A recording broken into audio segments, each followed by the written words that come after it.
Hi mga ka-partners, mga kalingap lahat ng mga Dagrit Morainon. Dito na naman po kami. May narakabinda po sa amin sa Ngati Diday vlog. Batanda po kami. Ni-interview ko siya ni Kuya Joe. Tara po, samahan niyo po kami. Interview. Tara.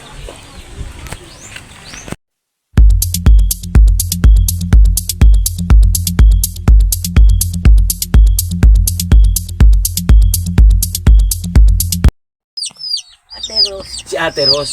Kaibigan niyo po. Saan po siya nakatira? Ato dito hirap. Magkatabi lang po kayo dito. Sino po kasama niyo dito sa bahay niyo ito? Duha dalagang lalaki. Dalawang lalaki. Oo, parang pidikaw. Magkano po yung kita sa pilikan? Mahirap.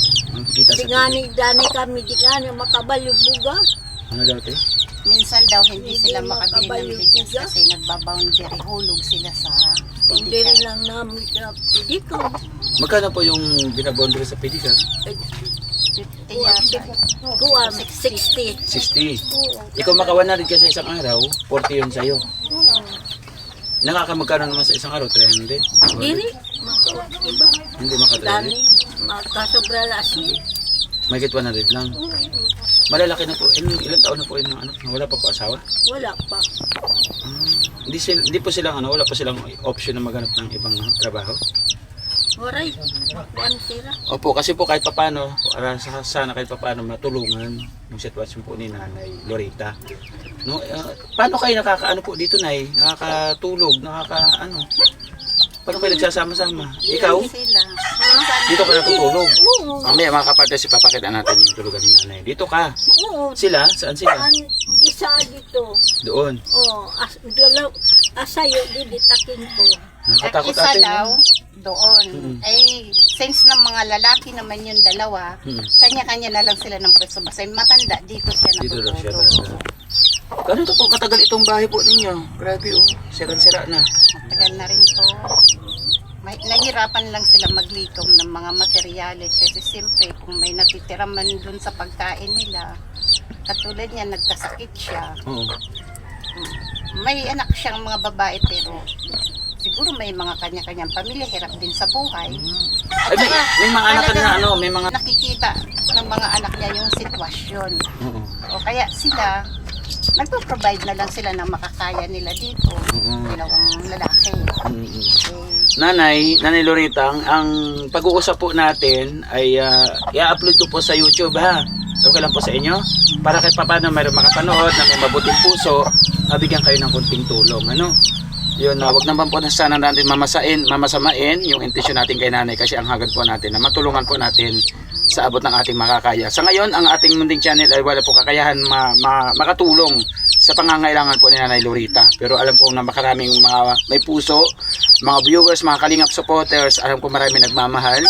At masarap sa pakiramdam yung magkakapit-bisig tayo, magkaisa tayo, total magpapasko. Magtulungan po tayo para kahit paano may isa katuparan po yung tahanan po ni Nanay Lorita. Ano?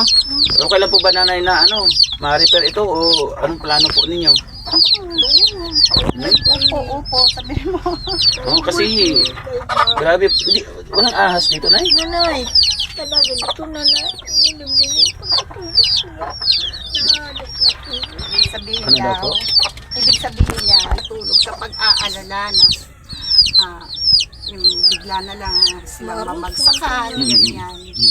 Kaya, ganyan yung nararamdaman niya. Meron ako dito doon. Salamat Manay ha. Ito, abot natin kay Nanay Lorita para may pambili siyang bigas at saka kunting ulam. Ha?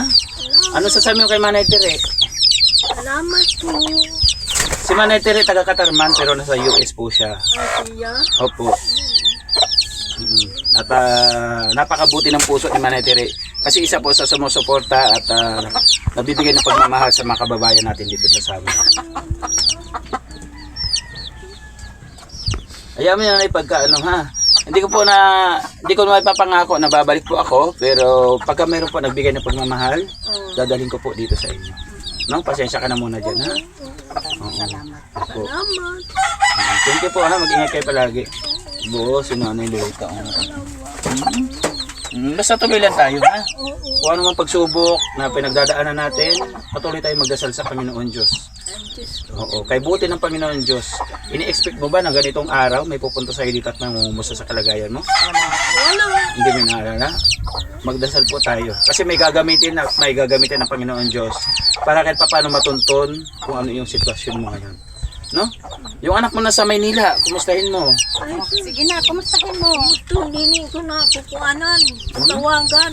Di mo natatawagan? O sige, para sakaling may makapanood at maiparating sa kanila. Anong masasabi mo sa kanila? Sige. Ano pangalan nila? Analisa. Hmm. Malito. Sige, kausapin mo sila, lalo na kayo magpapasko po. Oo. Ano sabihin mo sa kanila? Sabi mo raw, yung mga anak mo na nandito, may pumasyal sa Oo. iyo na. Salamat, magtawag ang matulungan. Kumustahin mo sila doon sa Manila. Kumustahin mo po sila. Kumusta sila dida? Kumusta Bisaya ka na lang kasi maintindihan naman nila yun. Hindi naman ako nakakuan sa iyo. Tawag. Di naman si Raliot na tawag sa ako. Asugad nila. Wala yung mga puno si Rasikon. Ano yung ang buhay ng mga? Mga siguro namamasukan din. May mga pamilya din, kaso lang. May gustong magpunta sa kanya dito na anak niya na nasa Bicol, byuda na. Hindi na kaya siguro ng budget na mawit dito makita yung ina kasi may 3 anak yata. Wala nang asawa. Pero gustong umuwi dito sa kanya. Saan sa Bicol na eh? Ambot ito, hindi ako maarap. Kasi may mga kasama ako charity vlogger sa Bicol, pwede ko sila isuyo. Papuntahin dito at sa Katarman Masundo. O kaya dito sa San Jose may Bicol baba. o yung taga Mindanao? O yung Bicol. Bicol. Saan kaya sa Bicol? Ano sa Bicol, si Analisa. Gaso.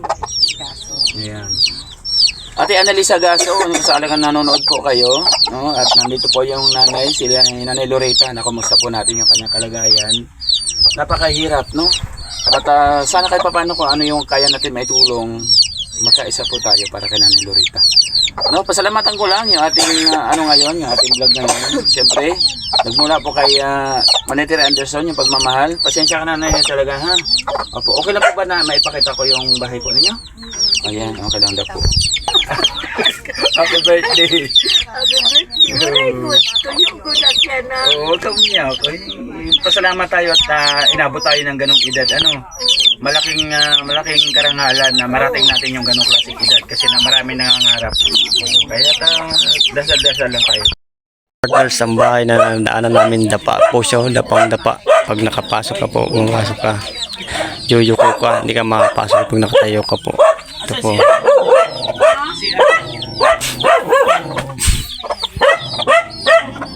Ito po, papasok ka, tamo, kayuko ka.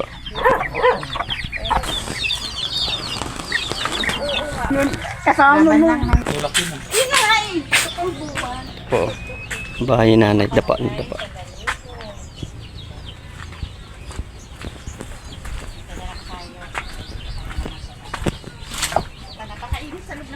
Dapa po.